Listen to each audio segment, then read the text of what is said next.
Hello, I'm Mark Baer. I'm your host of the YourTown television show. My guest this morning, metal sculptor Craig Hubler. And welcome, sir. Thank you. Thank you, Mark. It's good to be here. So our love affair has just started recently. Absolutely. And during the West End celebration. And right.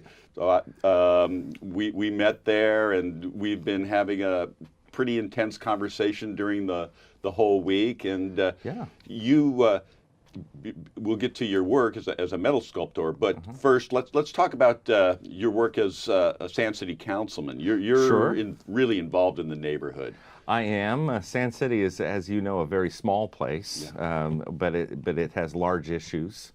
I became involved in 1989 with the city council. I was 26 years old and had no aspirations of any kind of ever being involved as a city council member or politics for that matter. But I was asked to serve. I was appointed on the council. I have run since, but I'm still a council member and still plugging away at all kinds of issues that involve us, including the West End celebration. I've been involved with that, helping our director, Steve Vagnini, for many years now. And so as I was preparing the West End, I came in and saw you. You were doing a great installation at the Independent, which I just absolutely loved. I served as the art committee chairman for Sand City for many years. Recently turned that over to Mr. Hawthorne. So, but it's still wonderful every year to work with artists. That's what I do. And see that whole thing happen and grow. And we're again, I've been because of West End, I've been going to the art part of it, the meetings, right. And there's talk now of trying to really turn Sand City into branded as the artist place, branded as kind of art town, right, and have events, some kind of venue 12 months a year. Yes. And yes. it's kind of the only place where artists can work and live at the same time. It's just it's like an urban environment where you have kind of all the hip, cool art life and no sirens, no police sirens in the background. No. Which was it's just, and it's neighborhood and people know each other, what they're doing, and it's I just being dropped in there, I just found it all charming, and I found the potential to really create something there fabulous, and the talent within Sand City is astounding. Well, it's you don't, unless you look really hard, you don't quite know who's there. Right. Because there are a lot of artists who are pretty quiet about their work. There were a few that showed things at the West End celebration that are just residents of Sand City. They don't actually have a studio there or work there in Sand City.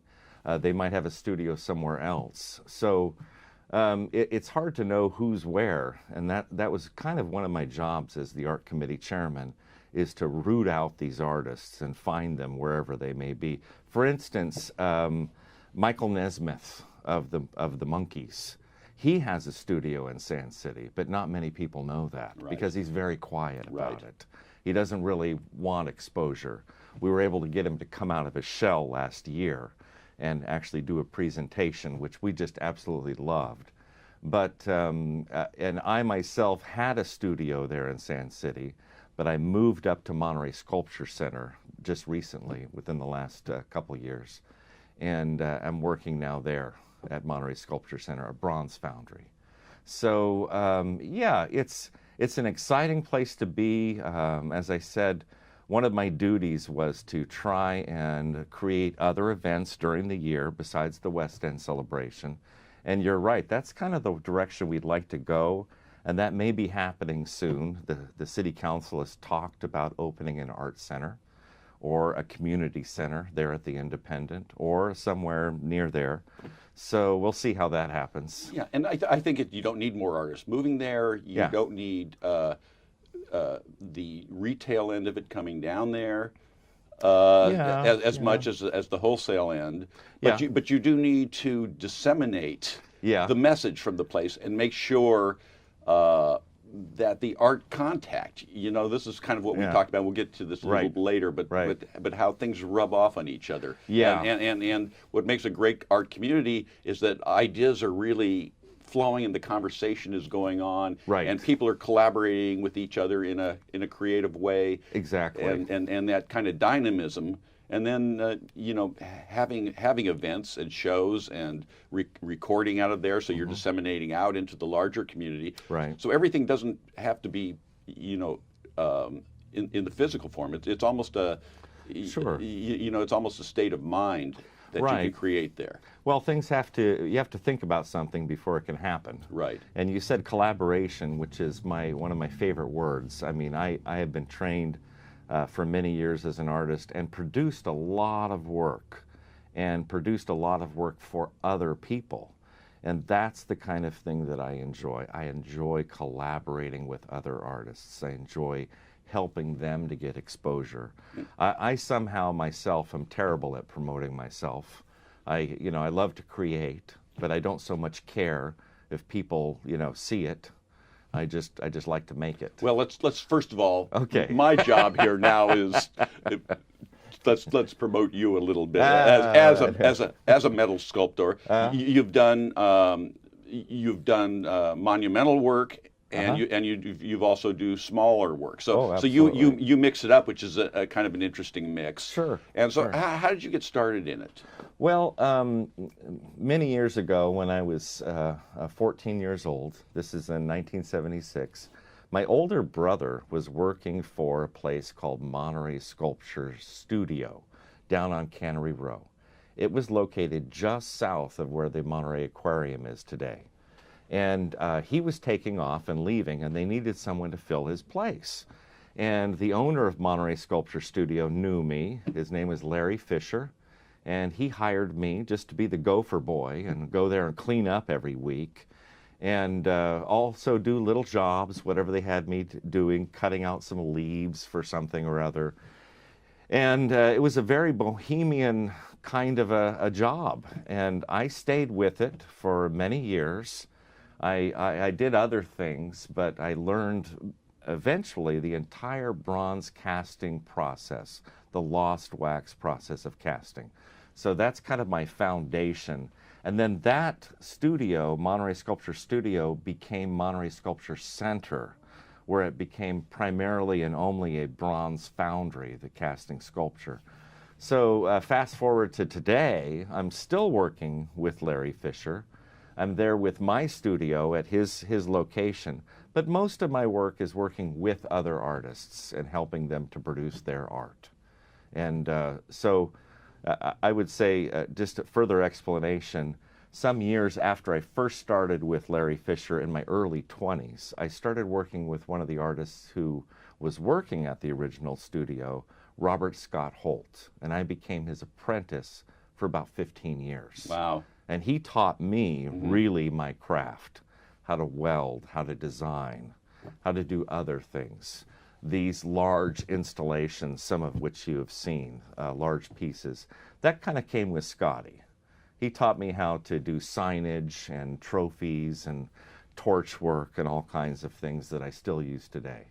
Wow. So then after he died, I took over his concern with one of my fellow employees, Fred Saunders, who is still in Sand City with the studio, and we ran Monterey Sculpture Works for a number of years, and then I broke off from him, and so find myself doing it today on my own with Monterey Sculpture Center. So it's interesting. It goes back to apprenticeship. Yes. It goes back to both art. Pure art, but art as design and something, and as something else. Right. So you're kind of in all the spots of it. Yeah, I would say, according to Malcolm Gladwell, I've put in my 10,000 hours. Right. Probably more like 20,000 now. Yeah. But and I think that's very valuable. If you want to really become good at a craft, practice it and just practice it. And don't think that, hey, someday I'll arrive. It's the journey that matters. It's the path that you're on that really matters. And then I love that you're working on, with other artists to do their vision, because I'm sure every time you work with a different sculptor, you're learning, because then you're suddenly out of your head, right, and into their head, and your vocabulary gets bigger. Right, and you have to respect their vision.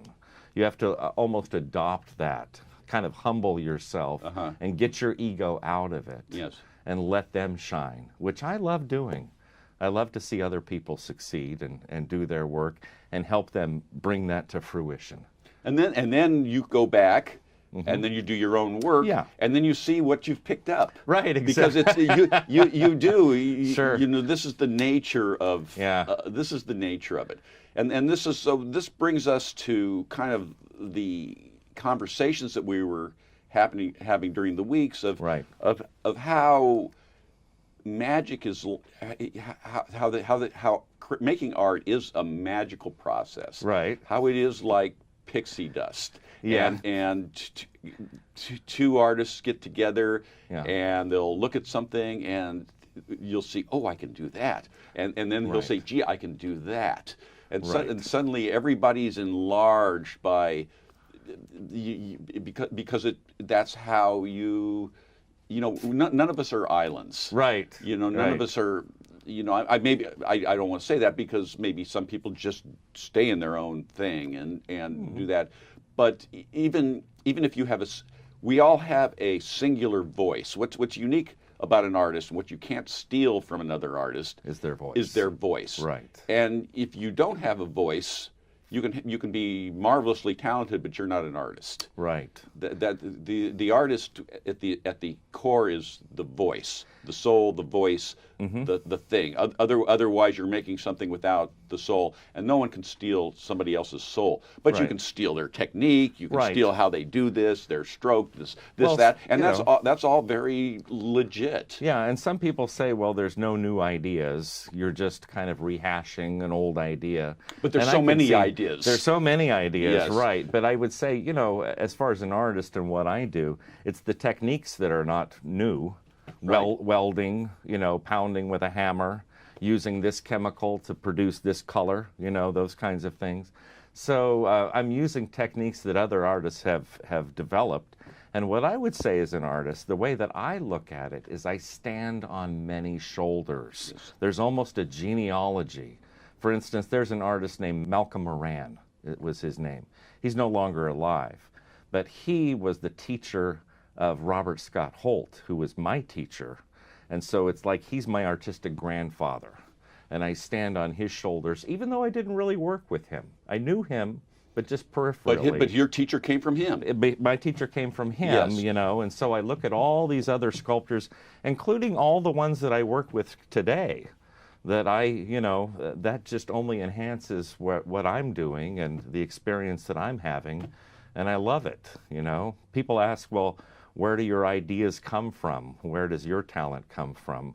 Well, that's kind of a hard question to ask, but part of the answer is all these other artists that I honor and that I'm glad that they came along, and I'm able to draw from that talent, my own. So I've been expressing it a little slightly differently than that. Is I see what we're doing is kind of dancing in the shadows and in the light of the great ones before. Right. And what I'm so interested in is I find talent isn't a very rare thing.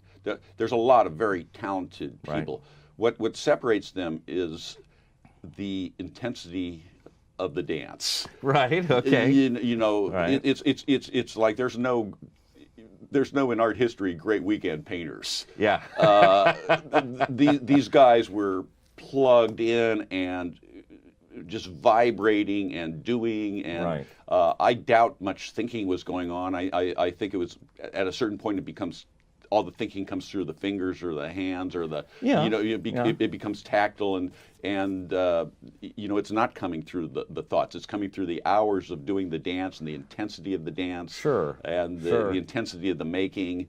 And I would say that some people have a propensity for art or artistic things, and you know, other people may not. But what I believe is that those things, that artistic talent, if you will, a lot of that can be taught. And you know, if you think about how we are taught how to read, nobody just throws books out onto the table and says, now just discover the books. You know, there are things that you teach, and then you're able to read. And so the one thing is the voice.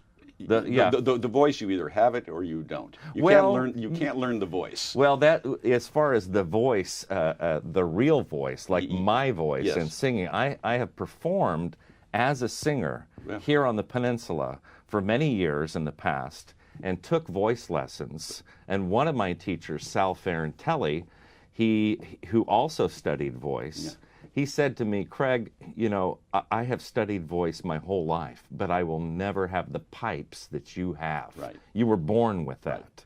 And yet even someone who can't sing can learn notes. Right. But they may not have that talent. But I may say it's the vision you can't. Right, you right. Can't learn yeah. you can't learn the vision. Sure, sure. You know, you have to have that, and it takes a long time to decipher in yourself what you're trying to say or what, sure, you're saying, and sure, and say it in a unique way. And it's, yeah, easy to it's easy to kind of copy somebody's, yeah, voice. Yeah. But at, yeah, the end of the day, that you have to sort out yourself. You have to find your voice. All the techniques.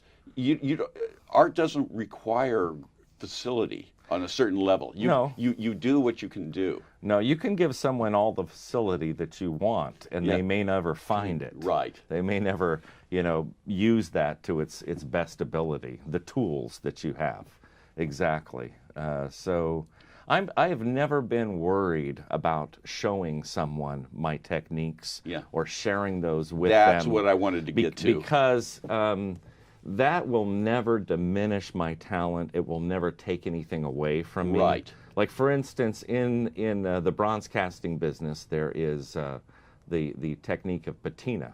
A lot of people are secretive about that, but I am willing to show anyone everything that I know. Right, because, yes, they can't do it exactly the same way you do it. Oh, and I'm not worried about it. Yeah, so that's kind of what I was getting at. It's good to share. Sure, sure. You know, because the one thing is they can't take your point of view, your vision, and that. But technique, everybody should be looking at it. Absolutely. Okay, we got to get out of here. All right. Thank you, Mark. I'm with Craig Hubler, metal sculptor, a beautiful artist, and it's my pleasure. Thank you, Mark. You're watching the YourTown television program, and we'll certainly be back.